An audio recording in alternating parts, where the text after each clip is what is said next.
거룩하지 않은 세상에서 거룩하게 살아가는 법 사랑하는 형제자매 여러분, 하나님의 크신 은혜와 평강이 오늘 여러분의 삶에 가득하기를 간절히 기도합니다.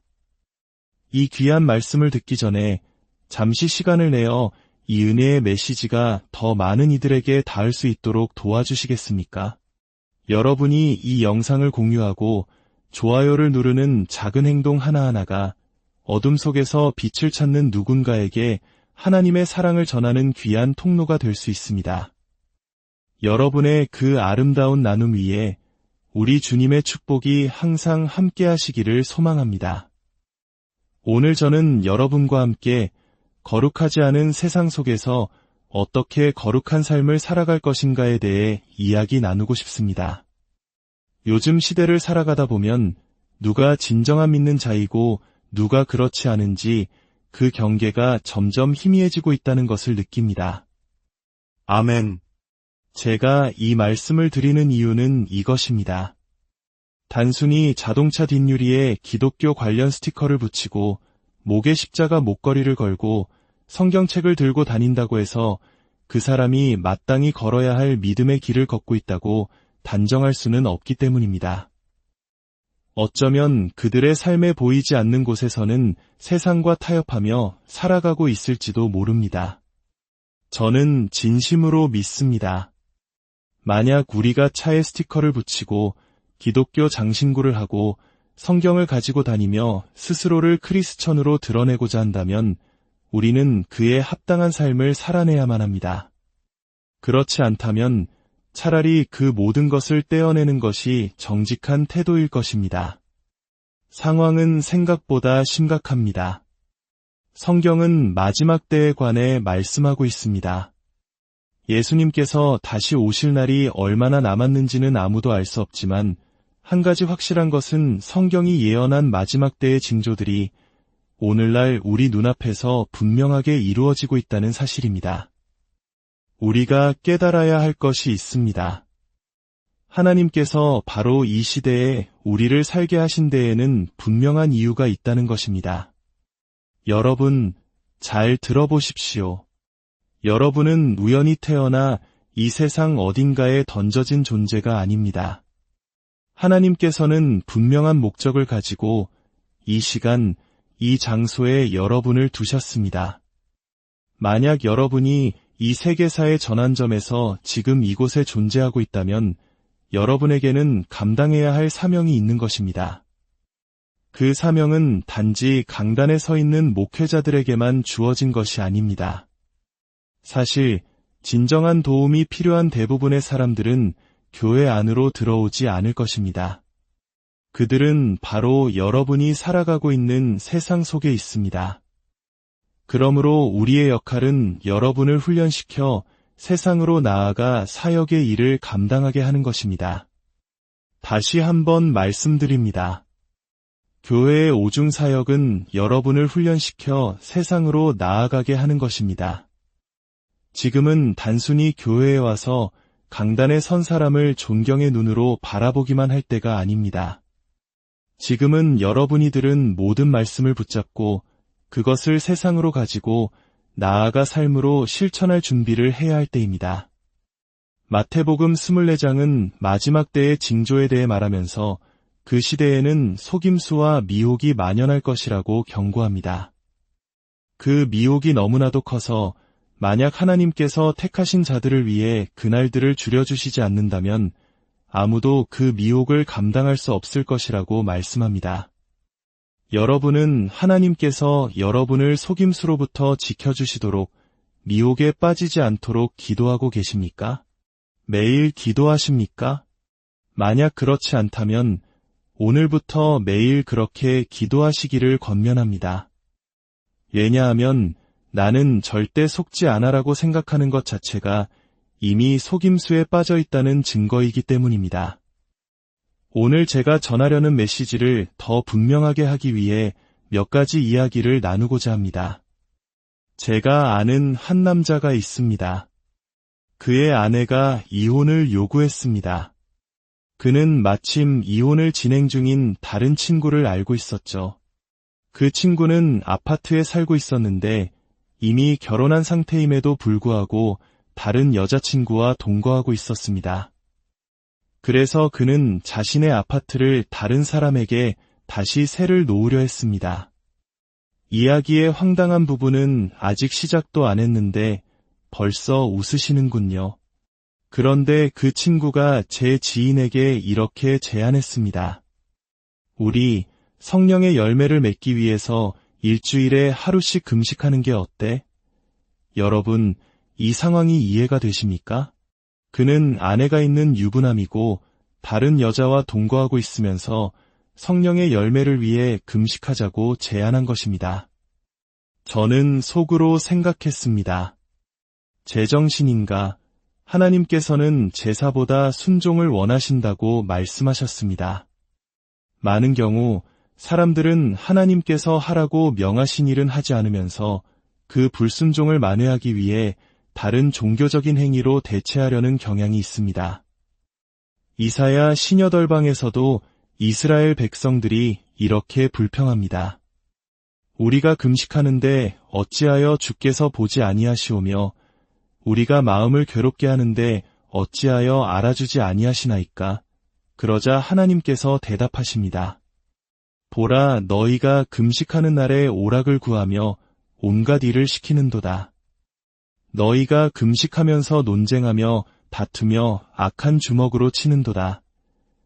하나님께서는 본질적으로 이렇게 말씀하고 계신 것입니다. 너희의 삶과 행동이 불경건하다면 그 금식은 아무 의미가 없다. 물론 이 이야기는 지금 이 자리에 계신 여러분을 위한 것이 아닙니다. 세상과 타협하며 살아가는 여러분의 안타까운 친구들을 위한 이야기입니다. 하지만 혹시라도 여러분이 유혹에 빠질 경우를 대비하여 오늘 밤 이 말씀을 마음 깊이 새기셨으면 합니다. 세상은 우리를 끊임없이 그 희미한 회색 지대로 끌어당기려 하기 때문입니다. 저는 다른 사람이 우리에게 혹시 크리스천이세요? 라고 물어볼 필요가 없어야 한다고 생각합니다. 그들이 우리 곁에 단 5분, 10분만 머물러도 우리의 다름을 느낄 수 있어야 합니다. 그것은 우리가 그들에게 설교를 했기 때문이 아닙니다. 특별한 장신구를 하거나 차에 스티커를 붙여서도 아닙니다. 우리 안에 계신 예수 그리스도, 우리 삶에 임재하시는 성령님께서 우리의 행동을 통해 자연스럽게 드러나야 하는 것입니다. 우리의 행동만큼 중요한 것은 없습니다. 얼마나 자주 교회에 가는지, 얼마나 자주 금식하는지, 성경에 얼마나 많은 밑줄을 그었는지보다 우리의 행동이 훨씬 더 중요합니다. 우리는 성경책을 펴고 수년간 사용해서 빼곡하게 표시된 별표, 밑줄, 형광펜 자국들을 보며 스스로를 매우 영적인 사람이라고 착각할 수 있습니다. 때로는 목사님이 성경 구절을 읽으실 때 마침 우리가 밑줄 그어놓은 부분이면 괜히 우쭐해져서 옆 사람이 볼 수 있도록 성경을 슬쩍 밀어놓기도 합니다. 우리가 얼마나 많이 아는지 뽐내고 싶은 육신의 작은 교만입니다. 하지만 기억하십시오. 우리가 아는 것을 행하지 않는다면 우리는 아무것도 모르는 것과 같습니다. 실천하지 않는 지식은 진정한 알미 아닙니다. 더 나아가 교회에서 믿음의 친구들 앞에서 행하는 것만으로는 부족합니다. 진짜 중요한 것은 아무도 보지 않는 문 뒤에서 바로 우리 집에서 어떻게 행하느냐입니다. 저는 오래전에 하나님께서 저의 모든 것을 보고 계신다는 사실을 깨달았습니다. 그래서 제게 가장 중요한 것은 하나님 앞에서 제 삶을 살아가는 것이고 그분 앞에서 좋은 평판을 얻는 것입니다. 하나님 앞에서의 저의 평판은 사람들 앞에서의 평판보다 비교할 수 없이 더 중요합니다. 우리는 때때로 우리에게 깊은 인상을 주고 싶은 특정 인물이 지켜보고 있을 때만 올바르게 행동할 수 있습니다. 하지만 아무도 보지 않을 때 우리는 어떻게 행동합니까? 얼마 전 저희 사무실로 한 젊은 자매가 전화를 걸어왔습니다. 그녀는 이렇게 물었습니다. 제 크리스천 친구들이 불법적인 일을 저지르고 있어요. 그런데도 그들의 삶은 정말 축복받은 것처럼 보여요. 친구들은 하나님의 은혜가 모든 것을 덮어주기 때문이라고 말하는데, 그게 사실인가요? 그녀는 우리에게 그것이 진실인지 확인받고 싶어 했습니다. 정말 이런 질문을 하기 위해 전화를 걸어야만 했을까요? 저는 그녀가 믿음 생활을 시작한 지 얼마 되지 않았기를, 그리고 아직 좋은 교회에 정착하지 못했기를 바랄 뿐입니다. 하지만 만약 사람들이 이런 기본적인 가르침을 강단에서 듣지 못한다면 도대체 어디서 배울 수 있겠습니까? 텔레비전, 인터넷, 뉴스, 심지어 크리스천 친구들에게서도 올바른 가르침을 얻는다는 보장은 없습니다. 저는 사람들을 격려하고 하나님께서 여러분을 얼마나 사랑하시는지, 여러분의 삶을 얼마나 번영케 하고 싶어 하시는지 말씀드리는 것을 좋아합니다. 하지만 바울은 디모데에게 가르침을 통해 권면하고 격려하고 경고하고 책망하라고 말했습니다. 단지 격려만 하는 것이 아니라 경고하고 책망하는 것도 포함해서 말입니다. 오늘 밤 이 자리에 서서 저는 여러분 모두를 사역으로 부르고자 합니다. 전임 사역으로 말입니다. 여러분에게 세상으로 나아가 소금과 빛이 되라는 사명을 부여합니다. 소금은 여러분의 삶에 맛이 있다는 뜻입니다. 다른 사람들이 보고 나도 저 사람처럼 되고 싶다. 저 사람에게는 내가 원하는 무언가가 있다고 느끼게 만드는 매력입니다. 빛은 어둠을 밝히는 존재입니다. 누군가에게 다시 전화하겠다고 약속했다면 반드시 전화하십시오. 별로 좋아하지도 않으면서 언제 한번 밥 먹자고 말하지 마십시오. 그저 헤어지기 아쉬워서 하는 빈말이라면 멈춰야 합니다. 우리의 말에는 무게가 있어야 합니다. 그것이 바로 정직, 곧 인테그리티입니다. 또한 용서에 대해 이야기하지 않을 수 없습니다. 용서하지 않는 마음은 악마에게 가장 큰 문을 열어주는 것과 같습니다. 우리는 쉽게 상처받고 마음 상하는 연약함에서 벗어나 용서의 전문가가 되어야 합니다. 세상은 정치적으로 올바르지 않은 발언에 쉽게 분노하고 상처받았다고 말합니다. 하지만 성경은 우리에게 상처를 받지 말라고 가르칩니다. 누군가 당신에게 상처를 주려 한다고 해서 그것을 굳이 받을 필요는 없습니다. 용서의 달인이 되어 악마가 분노에 차서 어쩔 줄 모르게 만드십시오. 하나님은 오래 참으시고 자비로우시며 인내심을 갖고 사람들을 죄에서 이끌어내어 그분의 용서와 거룩함으로 인도하십니다. 하지만 그분은 또한 공의로우셔서 결국 사람들은 자신이 뿌린 대로 거두게 될 것입니다. 우리는 반드시 그 심판의 날의 올바른 편에, 어둠에 맞서 싸우고 세상의 본보기가 되는 편에 서 있어야 합니다. 입을 열지 않고도 설교를 할 수 있습니다.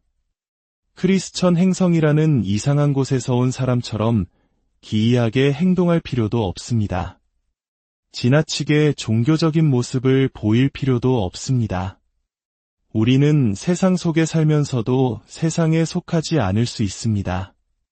믿지 않는 사람들과 친절하게 지내되 그들에게 감염되는 것이 아니라 그들에게 선한 영향력을 미쳐야 합니다. 악마의 속임수에 넘어가 친구들을 예수님께 인도하려고 일주일에 2번씩 술집에 가기 시작했어요. 와 같은 어리석은 타협을 해서는 안 됩니다. 로마서 14장 12절은 말씀합니다. 이러므로 우리 각 사람이 자기 일을 하나님께 직고하리라. 하나님은 다른 사람에 대해 묻지 않으실 것입니다. 오직 당신에 대해서만 물으실 것입니다. 다른 100명의 크리스천이 타협하며 산다고 해서 그것이 당신도 그렇게 살아도 된다는 면죄부가 되지는 않습니다. 타협이란 당신이 옳다고 알고 있는 기준에서 아주 조금, 아주 사소하게 벗어나는 것을 의미합니다. 그 아주 조금이 우리의 영혼을 무너뜨리는 시작점이 될 수 있습니다. 하나님께서는 그리스도를 통해 우리에게 자신의 의를 주셨습니다. 그 의를 주신 이유는 우리가 세상에 나아가 옳은 일을 행하며 살아가게 하기 위함입니다. 내가 거룩하니 너희도 거룩할지어다. 그렇습니다. 하나님의 선하심이 사람들을 회개로 이끈다고 성경은 말합니다. 우리는 그 선하심을 삶으로 보여주는 통로가 되어야 합니다. 부는 우리를 속일 수 있습니다. 좋은 물건들이 우리를 행복하게 해줄 것이라고 착각하게 만들지만 진정한 행복은 오직 하나님과의 올바른 관계 안에서만 찾을 수 있습니다. 제가 아주 오래전 해산물 회사에서 격리 사원으로 일했던 때의 이야기입니다. 한 고객이 청구서를 이중으로 지불하여 돈을 더 많이 보냈습니다. 사장은 제게 그 초과된 금액을 장부에서 교묘하게 처리하여 고객이 우리가 돈을 돌려줘야 한다는 사실을 모르게 하라고 지시했습니다. 사실상 그들의 돈을 훔치라는 말이었습니다. 당시 저는 신앙적으로 미숙했지만 그것이 잘못된 일이라는 것은 분명히 알았습니다. 저는 해고될 것이 두려웠습니다. 좋은 급여, 치과 치료비, 여러 가지 이유들이 제 마음을 흔들었습니다. 하지만 하나님께 불순종하는 삶만큼 비참한 것은 없습니다. 다음 날 아침, 저는 떨리는 마음으로 사장에게 말했습니다. 저는 크리스천이기 때문에 그 일을 할 수 없습니다. 제 일자리를 잃고 싶지 않고 사장님께서 화내시지 않았으면 좋겠지만 저는 이 일을 할 수 없습니다. 하루 종일 해고 통보를 기다렸지만 퇴근 시간이 되자 사장은 그 청구서를 제 책상에 놓으며 말했습니다. 그냥 수표를 보내주게. 여러분, 만약 제가 40년 전 그때 그 시험을 통과하지 못했다면 오늘 이 자리에서 여러분에게 이야기를 하고 있지 못했을 것이라고 확신합니다. 우리의 삶의 여정에는 수많은 시험이 있습니다. 5년 후, 10년 후, 20년 후의 당신의 모습은 바로 지금 당신이 내리는 결정에 달려 있습니다. 하나님은 죄를 용서하시지만 죄에는 여전히 결과가 따릅니다. 우리의 합리화 또한 우리를 속이는 강력한 도구입니다. 하나님께서 무언가를 말씀하실 때 우리는 그것이 하나님의 뜻이 아닐 것이라고 스스로를 설득합니다. 예전에 제가 빨간 드레스를 하나 샀습니다. 새 건이었고 한 번도 입지 않았습니다.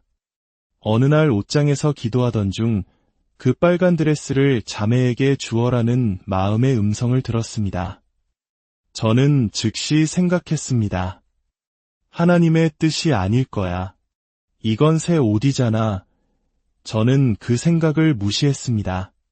하지만 한 달 후 다시 옷장에서 기도할 때 똑같은 마음이 들었습니다. 결국 저는 순종하기로 했습니다. 그 작은 순종이 제 미래에 영향을 미쳤을까요? 저는 그렇다고 믿습니다.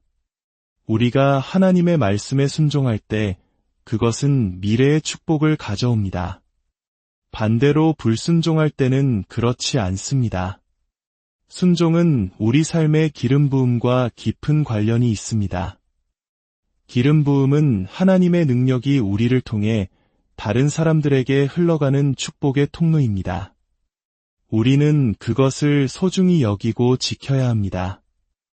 야고보서 1장 22절은 말씀합니다. 너희는 말씀을 행하는 자가 되고 듣기만 하여 자신을 속이는 자가 되지 말라. 진리가 우리를 자유롭게 합니다. 과거에 제가 겪었던 아픔과 상처는 사실이었습니다. 하지만 악마는 그 사실을 이용해 저를 속이려 했습니다. 제 삶은 영원히 이류 인생일 것이라고 말했습니다. 그러나 저는 진리를 배웠습니다. 예수님께서 제 대신 화관을, 슬픔 대신 기쁨의 기름을, 근심 대신 찬송의 옷을 주신다는 진리를 말입니다. 하나님께서는 제가 겪은 모든 상처를 사용하여 다른 상처 입은 사람들을 돕는 도구로 사용하셨습니다. 사랑하는 여러분, 악마가 과거에 당신에게 무슨 짓을 했든 하나님은 그 모든 것을 합력하여 선을 이루실 수 있습니다. 이제 우리 모두가 조금 더 높은 곳으로 올라가야 할 때입니다. 오늘 밤 조금 더 높은 영적 수준으로 나아가기로 결단하는 분이 계십니까? 우리는 세상 속에 살지만 세상에 속한 자가 아닙니다. 우리는 하나님의 대사입니다. 하나님께서 우리를 통해 세상에 말씀하고 계십니다. 우리의 행동 하나하나가 세상에 보내는 메시지입니다. 사람들은 우리의 마음을 볼 수 없습니다. 그들은 우리의 행동을 봅니다. 그러므로 우리는 우리 자신을 거룩하신 하나님의 자녀답게 그분의 사랑받는 대표자답게 옷 입혀야 합니다. 온유함과 인내를 옷 입으십시오. 예수님께서는 우리를 위해 종교가 아닌 관계를 주셨습니다. 그분과의 깊고 친밀한 관계를 통해 우리는 점점 더 그분을 닮아가게 될 것입니다. 하나님은 우리가 완벽하기를 요구하지 않으십니다. 하지만 그분은 우리가 성장하기를 원하십니다. 여러분은 영적으로 성장하고 있습니까? 진정한 회개는 행동의 변화를 포함합니다. 죄에서 돌이켜 하나님께로 향하는 것입니다. 마지막 때의 징조 중 하나는 큰 미혹이라고 했습니다. 우리는 항상 깨어 기도하며 사탄이 우리를 속이려 할 때 그것을 분별해야 합니다. 딱 한 번만 일하는 거짓말에 속지 마십시오. 이건 아주 작은 거야 라는 속삭임에 타협하지 마십시오. 작은 누룩이 온 덩이에 퍼지는 것처럼 작은 타협이 우리의 모든 것을 무너뜨릴 수 있습니다. 거룩함을 추구하십시오. 히브리서 12장 14절은 말합니다. 모든 사람과 더불어 화평함과 거룩함을 따르라. 이것이 없이는 아무도 주를 보지 못하리라. 여기서 말하는 것은 거룩함에 도달하지 못하면 주를 보지 못한다는 것이 아니라 거룩함을 추구하지 않으면 주를 보지 못한다는 뜻입니다. 예수님을 사랑한다면 우리는 자연스럽게 그분을 닮고 싶어 할 것입니다. 믿음은 행함으로 증명됩니다. 행함이 없는 믿음은 죽은 것입니다.